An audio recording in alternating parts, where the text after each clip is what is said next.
আজিৰ R D senior secondary স্কুলৰ নৱাগত আদৰণি সভাৰ দ্বিতীয় দিন। মই আপোনালোকক জনাবলৈ পাই অত্যন্ত সুখী যে প্ৰত্যেক বছৰৰ নিচিনাই এই বছৰো আমি দুদিনীয়া কাৰ্যসূচীৰে একাদশ শ্ৰেণীৰ ছাত্ৰ ছাত্ৰীসকলৰ বাবে নৱাগত আদৰণি সভাৰ আয়োজন কৰিছে।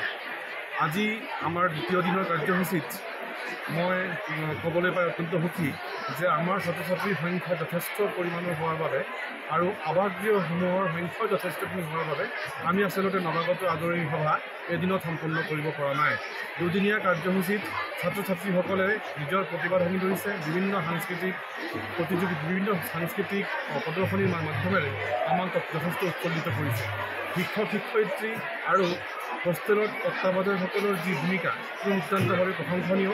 প্ৰত্যেকৰ সুন্দৰ পদক্ষেপৰ দ্বাৰা এই দুদিনীয়া কাৰ্যসূচী খুবেই নিয়মানুৱৰ্তিতাৰ মাজত অনুষ্ঠিত হ'বলৈ গৈ আছে আৰু আমি এই অনুষ্ঠানত উপস্থিত থাকি যথেষ্ট আনন্দিত অনুভৱ কৰিছোঁ।